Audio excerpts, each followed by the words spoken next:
Hey there, Stampers, and welcome to a technique video. I have my friend Sue here with me. So, hey guys. She wanted to see how this flower was done. This is the satin ribbon, and it's cut at 1-inch intervals, but you don't snip it all the way through. You want this last seam to hold the whole thing together. So you also want to make sure that you keep it the same side up. We use the pan so it gets hot enough to melt the ribbon, which creates the curly thing effect. So you're going to need a heat tool, and it's going to go on, and it's going to sound a little loud, and it's going to take a little bit of extra time for this first one to heat up. But here we go. Oops. Okay, you want to hold on to it. Maybe if I do it this direction. It'll get hot on the pan. The first time I did it, I had it sitting on my lap, and that was a mistake. And you're aiming for the edges. And once it heats up, it'll go quickly. I promise.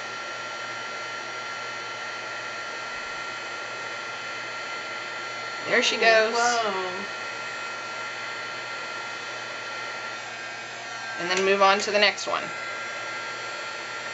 See how much faster that one went than the first one?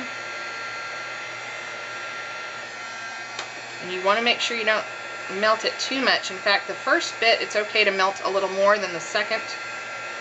As you progress, you want to have it less, just mimicking the flowers. The outside will be less curled than the inside, which will be tighter. Turn it off and move. A flat cookie sheet would probably be easier. I didn't have one that was clean enough to show. You either, Sue? It should just start going. That looks like fun. It is fun. It's always fun when something changes from one thing to another and makes something really cool. And it's something probably most of you already have on hand. And if you don't have this ribbon, this is the one I like to work with because it really will produce what looks like a rose. It's just regular satin ribbon? It's the 5/8, I think is the measurement. 5/8 satin Stampin' Up! Ribbon.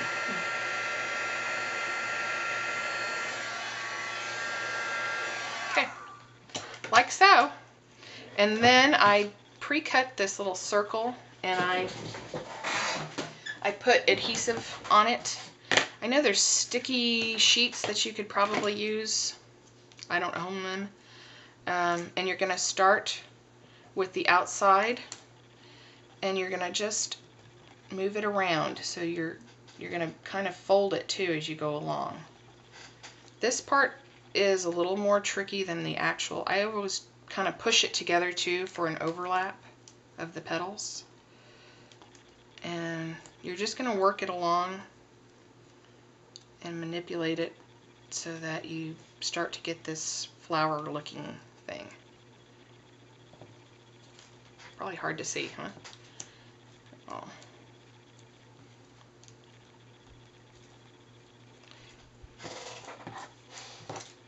What do you think, Sue? Could you do this? I don't know. You're pretty talented, Miss Jenny. No buttering me up here. You know you could do this. Okay.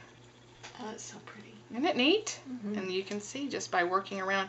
I also try and make sure that there's a, I want to make sure it keeps on the same side.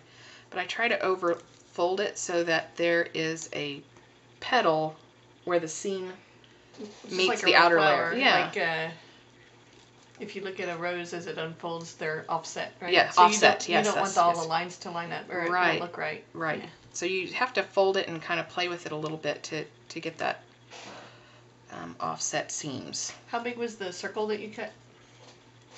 Great question, Sue. Oh, if you could only be here and see what a mess. You can measure on your mat. I know, but I have the punch somewhere. Right there. Oh, here it is. 1 1/4. So you just keep working it around.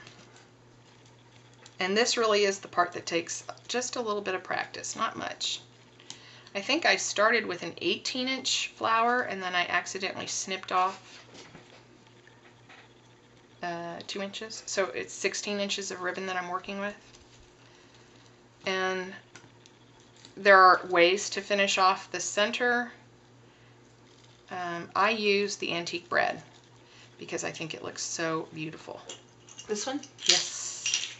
The big one? Yeah, you can use that big one. That's so pretty.